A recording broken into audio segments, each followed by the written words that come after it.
Hello everyone, कैसे हैं आप लोग। BEd second semester paper one शैक्षिक तकनीकी एवं कंप्यूटर सह अनुदेशन के अंतर्गत आज हम लोग कुछ इंपॉर्टेंट प्रकरण के बारे में जानेंगे जो आपके एग्जाम में यानी पेपर वन में बार बार देखने को मिलता है, चाहे वो आपका लॉन्ग टाइप क्वेश्चन में हो या आपका शॉर्ट टाइप क्वेश्चन में देखने को मिलता हो। आपका एग्जाम डेट भी आ चुकी है। महात्मा गांधी काशी विद्यापीठ का जो हमारा एग्जाम होगा पेपर वन का, ये हमारा 12 तारीख को होगा। और जो हमारा माँ विंध्यवासिनी विश्वविद्यालय मिर्जापुर का जो एग्जाम होगा ये हमारा जो है 16 तारीख से यानी 16 जून से प्रारंभ होगा। तो चलिए शुरू करते हैं। सबसे पहले हम लोग जानेंगे ई लर्निंग। ई लर्निंग क्या होता है? तो ई लर्निंग का मतलब होता है इलेक्ट्रॉनिक लर्निंग। ई से हमारा क्या होता है? इलेक्ट्रॉनिक होता है। और लर्निंग यानी कि हमारा अधिगम होता है। क्या होती है इसमें? तो वह शिक्षण अधिगम प्रक्रिया है जिसमें इलेक्ट्रॉनिक तकनीकों जैसे कि computer, internet, mobile, tablet, smart board आदि द्वारा उपयोग करके शिक्षा प्रदान की जाती है। यानी कि ई लर्निंग क्या कहलाती है? तो ई लर्निंग का मतलब होता है कि जब हमारा टीचिंग लर्निंग जो प्रोसेस होती है वो हमारे किसके माध्यम से हो? तो इलेक्ट्रॉनिक तकनीकी के माध्यम से हो, जैसे कि कंप्यूटर हो गया, इंटरनेट हो गया, मोबाइल हो गया, टैबलेट हो गया या हमारा स्मार्ट बोर्ड हो गया। इसका प्रयोग करके जब हम लोग एजुकेशन को एक्वायर करते हैं तो ये हमारा क्या कहलाता है? ई लर्निंग यानी कि इलेक्ट्रॉनिक लर्निंग कहलाती है। अब हम लोग जानेंगे इसके ई लर्निंग के प्रकार के बारे में। सिंक्रोनेसिस ई लर्निंग होती है जिसे हम लोग समकालीन ई लर्निंग कहते हैं। इसमें क्या होता है? तो शिक्षक और विद्यार्थी एक ही समय में जुड़े रहते हैं। यानी कि जैसे मैं जो अभी आपका लेक्चर कर रहा हूं, ये मैं रिकॉर्डेड, तो ये हमारा रिकॉर्डेड वीडियो होगा और ये हमारा वन वे कम्युनिकेशन होगा। यानी कि मैं यहाँ पे वन वे कम्युनिकेशन रिकॉर्ड करूंगा, आप कब देख रहे हैं, कहाँ देख रहे हैं, तो वो भी आपका क्या होगा? वन वे होगा। लेकिन जो हमारा सिंक्रोनिसिस जो ई लर्निंग होती है इसमें हमारा शिक्षक और विद्यार्थी एक ही समय में जुड़े होते हैं। यानी कि एक दूसरे का टू वे कम्युनिकेशन होता है, यानी कि इंटरेक्टिव ऑनलाइन इंटरेक्शन देखने को मिलती है। जैसे कि जूम मीटिंग हो गया, गूगल मीट हो गया, माइक्रोसॉफ्ट टीम हो गया। इस प्रकार का जो चीजें देखने को मिलता है वो हमारा क्या कहलाता है? समकालीन ई लर्निंग कहलाती है। दूसरा जो हमारा होता है एसिंक्रोनस ई लर्निंग होती है जिसे हम लोग बोलते हैं असमकालीन ई लर्निंग होता है। इसमें क्या होती है? विद्यार्थी अपनी सुविधा के अनुसार सामग्री का अध्ययन करते हैं। यानी जो स्टूडेंट होते हैं, जो लर्नर होते हैं, तो अपनी सुविधा के अनुसार क्या करते हैं? अध्ययन करते हैं। यानी कि किसी भी टाइम में जो है वो क्या कर सकते हैं? अध्ययन कर सकते हैं। जैसे हमारा रिकॉर्डेड लेक्चर हो गया, जैसे रिकॉर्डेड लेक्चर, जैसे मैं ही ये क्या कर रहा हूँ? रिकॉर्ड कर रहा हूँ। अब इसे आप अपलोड मैंने एक टाइम पे कर दिया, आप उसको कभी भी देख सकते हो। तो ये हमारा क्या कहलाएगा? एसिंक्रोनस ई लर्निंग कहलाएगी। पीडीएफ हो गया, आप कभी भी देख सकते हो अपने सुविधा अनुसार। मोक्स हो गया, जो इसके नोट्स होते हैं, आप उसे कभी भी देख सकते हो। तो इस प्रकार की चीजें आती हैं। नेक्स्ट आते हैं ब्लेंडेड लर्निंग होता है जिसे हम लोग मिश्रित अधिगम कहते हैं। इसमें क्या होती है? ऑनलाइन तथा ऑफलाइन शिक्षण का संयोजन होता है। यानी कि हम लोग एक साथ जो है क्या होती है? ऑनलाइन भी होता है और एक साथ हमारा ऑफलाइन भी होता है। जैसे कि आप खान सर का अगर देखेंगे उसमें, तो खान सर का जो वीडियो होता है तो ऑलरेडी जो है उनका रिकॉर्डेड, मतलब जो लाइव क्लासेज भी होती है कि कहीं भी बच्चा जो है देख रहा है, और उसके साथ साथ वहां पे आपको ऑफलाइन बच्चे भी देखने को मिलते हैं। यानी दोनों चीजें आपको एक साथ देखने को मिल रहा है, तो उसे हम लोग क्या बोलते हैं? ब्लेंडेड लर्निंग बोला जाता है, यानी कि मिश्रित अधिगम बोली जाती है। अगर हम लोग इसकी विशेषताओं के बारे में बात करें, कैरेक्टरिस्टिक्स के बारे में बात करें, तो इसमें क्या होता है? तो ये हमारा इंटरनेट आधारित शिक्षण होता है। यानी कि इंटरनेट बेस्ड होता है, आपका बिना इंटरनेट का नहीं होगा। ये हमारा इंटरनेट के द्वारा ही, यानी कि एक स्टेट से या एक प्लेस से दूसरे प्लेस में आपको अगर हम लोग का हस्तांतरित हो रहा है, ट्रांसफर होता है, ये किसके माध्यम से होता है? ये आपका इंटरनेट के माध्यम से ही होती है। समय एवं स्थान की स्वतंत्रता होती है। समय और स्थान है, आप यानी किसी भी टाइम आप चीजों को देख सकते हैं, और आपका जो स्थान होता है, प्लेस होता है, आप कहीं भी रह के जो है कर सकते हैं। स्व अध्ययन होती है, यानी कि सेल्फ लर्निंग को प्रोत्साहन देता है। यानी कि जो हमारा सेल्फ लर्निंग है उसको क्या करता है? ये प्रोत्साहन देती है। मल्टीमीडिया का उपयोग होता है। सही बात है, इसमें आपका मल्टीमीडिया का प्रयोग होगा, चाहे आपका टैबलेट हो, इंटरनेट हो, कंप्यूटर हो, मोबाइल हो, सब कुछ का, या स्मार्ट बोर्ड हो, इसका प्रयोग होता है। इंटरैक्टिव एवं छात्र केंद्रित होती है। ये इंटरैक्टिव भी होती है। अगर आप लाइव क्लासेस देखते हैं तो उसमें आपको ऑलरेडी जो है टू वे कम्युनिकेशन देखने को मिलता है, जिसके कि आप कमेंट के माध्यम से टीचर से कोई भी क्वेश्चन या जो डाउट्स है आप उनसे जो है पूछ सकते हैं। तो ये आपका एक प्रकार से इंटरैक्टिव भी देखने को मिलता है।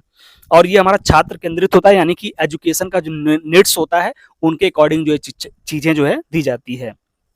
इसमें क्या होता है? त्वरित फीडबैक की सुविधा होती है। यानी तुरंत आपको क्या मिलता है? फीडबैक देखने को मिलता है। अगर आप कोई डाउट होता है तो अगर आप उसको वहाँ पे कमेंट में पिन करते हैं तो कहीं ना कहीं आपका जो डाउट्स होती है उसको जो है आपका सॉल्व किया जाता है। अब हम लोग बात करेंगे ई कंटेंट क्या होती है। ई कंटेंट वह शैक्षिक सामग्री है जो डिजिटल रूप से उपलब्ध होती है और शिक्षण अधिगम प्रक्रिया में उपयोग की जाती है। यहाँ पे समझिएगा, इससे पहले हम लोग ने क्या समझा था, ई लर्निंग। ई लर्निंग यानी कि इलेक्ट्रॉनिक लर्निंग होती है, जिसमें कि हम लोग जो हमारा शिक्षण अधिगम जो प्रोसेस होता है वो कंप्यूटर हो गया, स्मार्ट बोर्ड हो गया, मोबाइल हो गया, इसके माध्यम से करते हैं। अब यहाँ पे जो हमारा ई कंटेंट है इसमें क्या होता है, तो डिजिटल रूप में जो है आपका क्या होता है, नोट्स प्रोवाइड होता है। यानी जो नोट्स होती है, जैसे कि हम लोग बुक खरीदते हैं, उसी तरीके से जो हमारा नोट्स होता है ये आपका डिजिटल फॉर्म में होता है, यानी पीडीएफ में होगा, पीपीटी में होगा। इस तरीके से चीजें जो हमारी होती है आपको, या ई बुक में होगा, उस तरह से चीजें देखने को मिलता है। अगर हम लोग इसके टाइप्स के बारे में बात करें तो ई कंटेंट के प्रकार में तो पहला आता है हमारा टेक्स्ट बेस्ड कंटेंट होता है। टेक्स्ट बेस्ड यानी लिखा हुआ, जिसमें कि ई बुक हो गया। ई बुक यानी कि इलेक्ट्रॉनिक जो हमारे बुक होती है, पीडीएफ्स हो गए, नोट्स हो गए, देखने को मिलता है। दूसरा आता है ऑडियो बेस्ड कंटेंट होते हैं, जिसमें कि आपको ऑडियो वाले यानी कि आपको सुनने के लिए इसमें चीजें मिलती हैं, जैसे पॉडकास्ट हो गया, रिकॉर्डेड लेक्चर हो गए।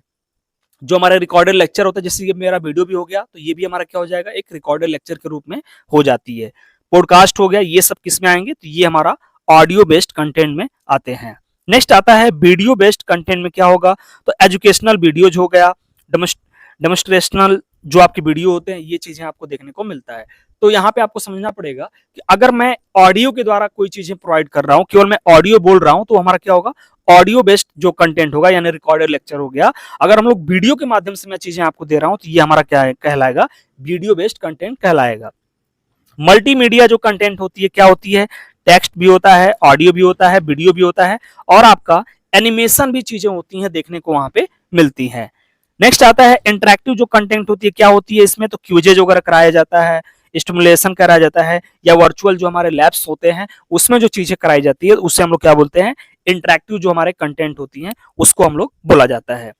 अब हम लोग समझेंगे ई कंटेंट के घटक यानी कि कंपोनेंट्स कौन कौन से होते हैं। तो हमारा टेक्स्ट होता है, ग्राफिक्स होता है यानी कि उसमें चित्र देखने को मिलेगा, ऑडियो भी होगा, वीडियो भी होगा, एनिमेशन भी देखने को मिलता है, हाइपरलिंक्स होती है, और हमारा इंटरैक्टिव एक्टिविटी देखने को मिलता है। अगर विशेषताएं की बात करें तो इसमें हमारा सटीक यानी कि एक्यूरेट जो है चीजें आपको देखने को मिलेगी, यानी कि जो भी चीजें आपको चाहे पीडीएफ हो या आपका ई बुक हो तो उसमें आपको सटीक यानी कि एक्यूरेट देखने को मिलता है। वहीं आपका अद्यतन यानी कि अपडेटेड होता है, यानी कि आपका जो कोई भी अगर डेटा बेस्ड है तो आपको कहीं ना कहीं आपको अपडेट मिलेगा।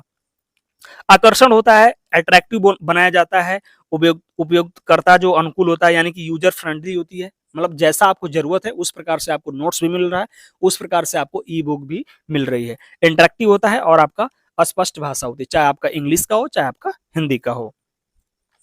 नेक्स्ट आते हैं एडुसेट। एडुसेट क्या होता है, तो एडुसेट GSAT-3 भारत का पहला उपग्रह था। यहाँ पे ध्यान दीजिएगा, एडुसेट यानी कि एजुकेशनल जो हमारा सैटेलाइट होती है, ये हमारा GSAT-3 भारत का क्या था, पहला उपग्रह था, जिसे विशेष रूप से शिक्षा के लिए विकसित किया गया था। इसे इंडियन स्पेस रिसर्च ऑर्गेनाइजेशन यानी इसरो के द्वारा 20 सितंबर 2004 को प्रक्षेपित किया गया था। ध्यान दीजिएगा, जो हमारा एडुसेट है तो ये हमारा जो एजुकेशनल जो सैटेलाइट है जिसको हम लोग बोलते हैं GSAT-3, ये भारत का पहला उपग्रह है। और ये किसके लिए है विशेष रूप से, ये हमारा शिक्षा के लिए, एजुकेशन के लिए। किसने प्रारंभ किया था, इसरो ने किया था। कब किया था, 20 सितंबर 2004 को। क्यों आवश्यकता पड़ी थी एडुसेट का, तो भारत में अनेक ग्रामीण एवं दूरस्थ क्षेत्रों में गुणवत्तापूर्ण जो हमारे एजुकेशन होता है, शिक्षा होती है, वो हमारी क्या थी, उपलब्ध नहीं थी। इस समस्या को समाधान के लिए उपग्रह आधारित शिक्षा प्रणाली को विकसित किया गया। यानी कि देखिए, जो हमारा एजुकेशन है, जैसे इंटरनेट है तो हर जगह आपको इंटरनेट देखने को नहीं मिलता था, तो कहीं ना कहीं हमारा जो एडू जो सैट है इसको यही था कि अगर हमारे जो वर्तमान में देखेंगे कि आप ऑनलाइन शिक्षा का रेवोल्यूशन इतना बढ़ चुका है, तो हर जगह जरूरी नहीं है कि आपको मिल पा रहा है ऑनलाइन शिक्षा, तो इसलिए जो है सभी जगह जो प्रोवाइड कराने के लिए आपको जो हमारे एडुसेट है उसको जो है क्या किया गया, लॉन्च किया गया। हमारा उद्देश्य क्या था, तो दूरस्थ शिक्षा को बढ़ावा देना, यानी कि जो हमारे डिस्टेंस लर्निंग होती है उसको हम लोग को अपलिफ्ट करना था। दूसरा था हमारा ग्रामीण शिक्षा तक शिक्षा को पहुंचाना, यानी जो हमारे रूरल जो सेक्टर्स हैं वहां पे क्या करना, एजुकेशन को पहुंचाना। शिक्षण प्रशिक्षण प्रदान करना, गुणवत्तापूर्ण शिक्षा का प्रसार करना और डिजिटल शिक्षा को प्रोत्साहन करना, यानी जो हमारी डिजिटल लर्निंग होती है उसका क्या करना, प्रोत्साहन करना। अगर विशेषताएं के बारे में बात करें, एडुसैट की विशेषताओं के बारे में, तो शिक्षा हेतु समर्पित पहला क्या था, ये भारतीय उपग्रह था। यानी कि शिक्षा के क्षेत्र में जो है ये हमारा पहला क्या था, एजुकेशनल जो है, यानी कि जो ये उपग्रह थी, ये किसमें था, ये तो ये हमारा भारतीय उपग्रह था। द्विमार्गिक संचार था, यानी टू वे कम्युनिकेशन देखने को मिलता था। ऑडियो वीडियो प्रसारण थी, इसमें इंटरेक्टिव कक्षाएं थी और दूरस्थ शिक्षा नेटवर्क का ये समर्थन करता था, यानी कि जो हमारा डिस्टेंस लर्निंग है उसका ये नेटवर्क का समर्थन करता था। अब हमारा जो इंपॉर्टेंट आता है, तीन कंसेप्ट है, CAI, CAL और हमारा CBT। ये इंपॉर्टेंट है, इसको आपको समझना है। सबसे पहले हम लोग समझेंगे CAI, यानी कि कंप्यूटर असिस्टेड इंस्ट्रक्शन, जिसे हम लोग बोलते हैं कंप्यूटर सहायक अनुदेशन। कंप्यूटर सहायक अनुदेशन क्या होता है, तो जब शिक्षण प्रक्रिया में कंप्यूटर का उपयोग शिक्षक की सहायता के लिए किया जाता है, यहां पे समझिएगा, तो उसे हम लोग क्या बोलते हैं, CAI, यानी कंप्यूटर असिस्टेड इंस्ट्रक्शन कहते हैं। यानी CAI क्या होता है, तो जब कंप्यूटर का उपयोग शिक्षक की सहायता के लिए किया जाता है, और किसके लिए हो रहा है, तो ये हमारा शिक्षण प्रक्रिया के लिए। जैसे मान लीजिए कि मैं अगर गया तो मैनुअल जो है मैं एक ब्लैक बोर्ड पे पढ़ाई करवा रहा हूं, अब वहीं पे क्या हुआ कि ऑलरेडी हमको पता है कि शिक्षण प्रक्रिया चल रही है, तो उसमें जो हमारा TLM है, टीचिंग लर्निंग जो मटेरियल है, तो मैंने ब्लैक बोर्ड पे बच्चों को पढ़ाना शुरू किया। लेकिन अगर वहीं पे जब हमारा कंप्यूटर का उपयोग शुरू हो गया, यानी कि मैं स्मार्ट बोर्ड के थ्रू मैं बच्चों को अपने कंप्यूटर के रूप में चीजें पढ़ाने लगा, वहां पे कोई लेक्चर के माध्यम से या वहां पे चीजें कोई टूल्स के माध्यम से, तो वही हमारी क्या कहलाती है, CAI कहलाता है, यानी कि कंप्यूटर असिस्टेड इंस्ट्रक्शन कहलाता है। अगर हम लोग प्रकार की बात करें CAI के, तो प्रकार में आता है ट्यूटोरियल मोड्स होता है, यानी कि कंप्यूटर शिक्षक की तरह विषय वस्तु क्या करते हैं, प्रस्तुत करते हैं। ड्रिल एंड प्रैक्टिस मोड होता है, यानी कि अभ्यास एवं पुनर्वर्णन के लिए जो है प्रश्न दिए जाते हैं, जो MCQs होते हैं, जैसे आप देखेंगे यूट्यूब पे कि बहुत सारे जो MCQ कराए जाते हैं, तो उस प्रकार की चीजें आपके होते हैं। स्टिमुलेशन मोड होता है, यानी कि वास्तविक परिस्थितियों का कृत्रिम वातावरण बनाया जाता है। इसका मतलब क्या है कि वास्तविक परिस्थितियों का कृत्रिम वातावरण, जैसे मान लीजिए कि मैं ताजमहल के बारे में बताना चाहता हूं, तो ताजमहल के बारे में बताऊंगा तो मुझे इस तरीके से एनिमेटेड चीजें बताना होगा एक एक पार्ट का, कि जिससे बच्चों को लगे कि नहीं वाकई में जो है ताजमहल यहाँ पे क्या है, खड़ा है। तो इस प्रकार से एक कृत्रिम क्या है, एक इन्वायरमेंट बनाना होता है। इंस्ट्रक्शनल जो गेम हो गया, यानी कि खेल के माध्यम से शिक्षण कराना, यानी पजल हो गया, क्विजेज हो गया, इस तरीके से चीजें जो है बच्चों को दी जाती है। प्रॉब्लम सॉल्विंग जो है मोड होती है, यानी कि समस्या समाधान कौशल का विकास करना, यानी कि जो हमारा कंप्यूटर है, जो इंटरनेट है, उसके माध्यम से जितने भी हमारे इंटरेक्टिव जो क्लासेज हो सकते हैं, इंटरेक्टिव एक्टिविटी हो सकती है, उसको जो है हम लोग CAI के माध्यम से संचालित करते हैं। अगर हम लोग विशेषताएं की बात करें, तो छात्र केंद्रित शिक्षण होता है, यानी कि बच्चों के नेट्स के अकॉर्डिंग जो है टीचिंग होती है। त्वरित आपको फीडबैक देखने को मिलता है। व्यक्तिगत शिक्षण होती है। मल्टीमीडिया आधारित होता है शिक्षण, ऑलरेडी पता है आपको। स्वगति यानी कि सेल्फ बेस्ड लर्निंग होती है। तो ये चीजें जो है किसमें एक्टिविटी देखने को मिलता है, तो ये हमारा CAI में देखने को मिलती है। नेक्स्ट आते हैं CAL, कंप्यूटर असिस्टेड लर्निंग, यानी कि कंप्यूटर सहायक अधिगम। यहाँ पे ध्यान दीजिएगा क्या था, तो यहाँ पे हमारा था कंप्यूटर असिस्टेड इंस्ट्रक्शन, यानी कि कंप्यूटर सहायक अनुदेशन। जब विद्यार्थी कंप्यूटर की सहायता से स्वयं सीखता है तो इसे CAL कहते हैं। यहाँ पे ध्यान दीजिएगा, CAI क्या था, तो कंप्यूटर असिस्टेड इंस्ट्रक्शन, जिसमें कि जो हमारा शिक्षण अधिगम में अगर कंप्यूटर के माध्यम से या कोई मल्टीमीडिया के माध्यम से टीचर को सहायता मिल रही है, यानी शिक्षक को सहायता मिल रही है पढ़ाने में, तो उसे हम लोग क्या बोलते हैं, CAI बोलते हैं। लेकिन CAL क्या है, तो जब विद्यार्थी कंप्यूटर की सहायता से स्वयं सीखता है, उसे हम लोग क्या बोलते हैं, CAL बोलते हैं, यानी कि कंप्यूटर असिस्टेड लर्निंग बोलते हैं। CAL की प्रक्रिया क्या होती है, तो विषय वस्तु का प्रस्तुतिकरण करना, अभ्यास करना, प्रतिक्रिया यानी कि फीडबैक देना, और इसमें आपको मूल्यांकन देखने को मिलता है। अगर हम लोग लाभ की बात करें कि प्रॉफिट क्या होगा, तो सीखने की गति क्या होती है, विद्यार्थी के नियंत्रण में रहती है।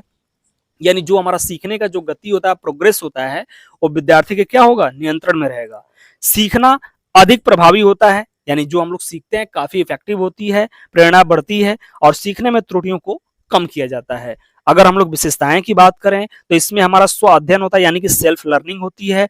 सक्रिय अधिगम होता है, यानी कि इसमें आपका एक्टिव जो लर्निंग देखने को मिलता है। इंटरेक्टिव जो हमारा क्या होता है, वातावरण होता है, और वहीं हमारा विद्यार्थी केंद्रित होती है, यानी कि हमारा ये छात्र केंद्रित होता है, चाइल्ड सेंटर्ड जो हमारा एजुकेशन देखने को मिलता है।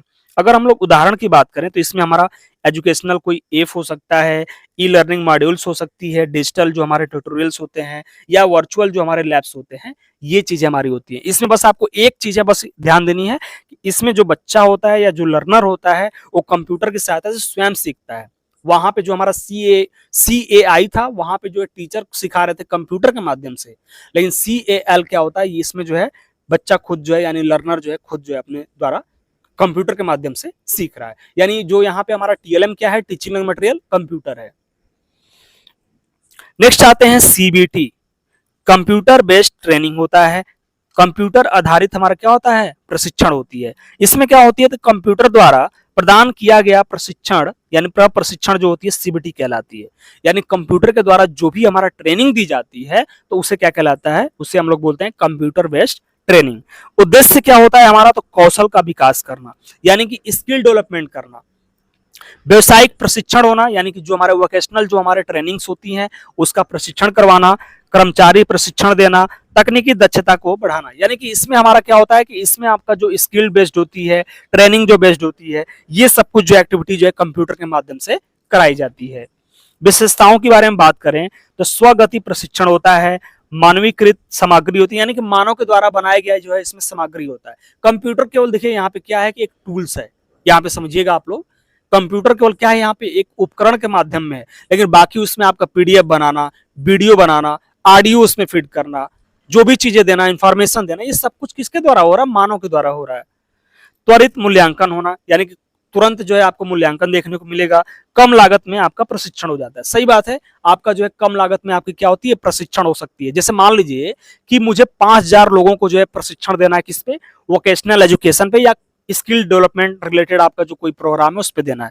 तो मैं 5000 लोगों को मैं एक करूंगा कि मैं अलग अलग जगह से मैं उनको पहले बुलाऊंगा, उसके बाद मैं जो है एक कोई बड़ा सा हॉल बुक करना होगा, तब मैं वहां पे ट्रेनिंग दे रहा हूँ।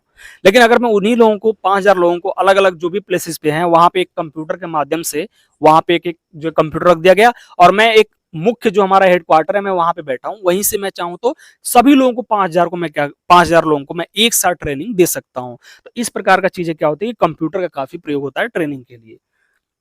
उदाहरण की बात करें तो शिक्षक प्रशिक्षण मॉड्यूल जो होती हैं, आप जैसे जो टीचर जो ट्रेनिंग होती है उसको जो है मॉड्यूल्स को हम लोग करा सकते हैं।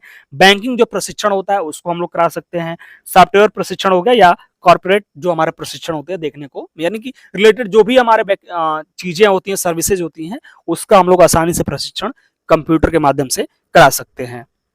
नेक्स्ट आता है MOOC, massive open online course होता है।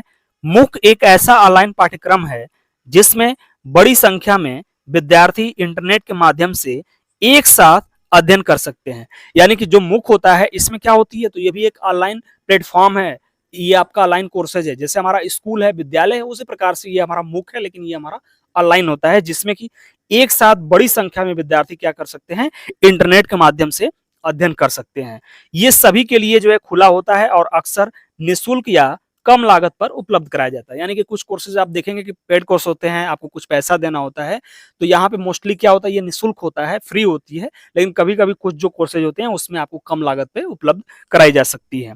अगर हम लोग बात करें इसके घटक के, MOOC के जो घटक होते हैं कंपोनेंट्स के, तो इसमें आपको जो है वीडियो व्याख्यान यानी कि वीडियो लेक्चर देखने को मिलेगा, स्टडी मटेरियल देखने को मिलेगा, अध्ययन सामग्री, क्विज एंड असाइनमेंट देखने को मिलता है, चर्चा मंच यानी कि डिस्कशन फोरम भी होता है इसमें, यानी कि इसमें आपका 2 वे कम्युनिकेशन देखने को मिलती है। ऑनलाइन मूल्यांकन प्रमाण पत्र भी आपको देखने को मिलता है, यानी कि आपको सर्टिफिकेट भी मिलेगा। अगर आप कोई कोर्स आपने लिया, उसका ड्यूरेशन चाहे आपका 3 मंथ का हो, 6 मंथ का हो या आपका 12 मंथ का हो या उसके ऊपर का हो, तो अगर आपका जितने समय का कोर्सेज होगा उसमें आपका जहां कंप्लीट होता है आपको क्या मिलेगा, सर्टिफिकेट भी प्रोवाइड की जाती है। अगर हम लोग बात करें इसकी विशेषताएं के बारे में, तो ये आपका मैसिव होता है, यानी विशाल विशाल यानी कि हजारों लाखों विद्यार्थी एक साथ क्या कर सकते हैं, जुड़ सकते हैं। ओपन यानी कि सभी के लिए खुला है, सभी के लिए उपलब्ध होता है। प्रवेश की बाधाएं क्या होती हैं इसमें, कम होती हैं, यानी जो हमारे इसमें आपको ऑब्स्टेकल जो होती हैं प्रवेश के कि आपका होगा नहीं होगा, तो बहुत कम होता है, देखने को मिलता है। उसी कंडीशन में आपको कम देखने मतलब नहीं मिलेगा, यानी जब चीजें मान लीजिए कि वहां पे केवल 200 बच्चों के लिए या 100 बच्चों के लिए, 1000 बच्चों के लिए अगर उस कोर्सेज को दिया गया है, तो मान लीजिए 1000 से ज्यादा बच्चे आते हैं तो उनको नहीं हो पाता है। तो इस तरीके से चीजें होगी, नहीं तो बाकी आपको सभी के लिए क्या है, ये ओपन है। तीसरे नंबर पे ये आपका ऑनलाइन होता है, यानी इंटरनेट के माध्यम से चीजें आपको लेनी होगी। चौथे नंबर पे जो इसके कोर्स होते हैं, पाठ्यक्रम होते हैं, निश्चित पाठ्य वस्तु, वीडियो, असाइनमेंट और मूल्यांकन इसमें क्या होती है, शामिल होती है। आपके सेल्फ पेस्ड लर्निंग होती है, यानी कि विद्यार्थी अपनी गति से चीजों को सीख सकते हैं। गति से सीखने का मतलब ये होता है कि कोई धीरे सीखता है, कोई जल्दी सीख लेता है, कोई जल्दी कवर अप कर लेता है। तो इस प्रकार से जो आपका जो भी आपका गति होगा, जो आपका चीजें होगी, आप उसके हिसाब से चीजों को सीखेंगे। और 6 नंबर पे हमारा होता है इंटरैक्टिव लर्निंग होती है। इंटरैक्टिव लर्निंग का मतलब देखिए 2 चीजें मेन होता है। इंटरैक्टिव लर्निंग मतलब आपका पहला होगा कि एक्टिव जो हमारा लर्निंग होगा, एक्टिव पार्टिसिपेशन होगा, उसमें सक्रिय भागीदारी होगी। और सक्रिय भागीदारी का मतलब ये होता है कि वहां पे आपका टू वे कम्युनिकेशन हो रहा है, यानी शिक्षण जो आपके जो प्रोसेस हो रही है उसमें आपका जो टीचर है और जो स्टूडेंट है आपस में उनका इंटरैक्टिव चीजें हो रही हैं। यानी अगर आपको कोई डाउट हो रही है तो आप टीचर से पूछ रहे हैं, अगर टीचर कुछ चीजें पढ़ा रहे हैं तो वो भी अपनी चीजों को बता रहे हैं या पूछ रहे हैं किसी से, होता है चीजें। ऑनलाइन में हो चाहे वो आपका ऑफलाइन हो, तो ऑनलाइन के माध्यम से अगर आप रहेंगे तो आप जो है जुड़े रहेंगे। तो इस प्रकार की चीजें जो है आपको इसमें देखने को मिलता है।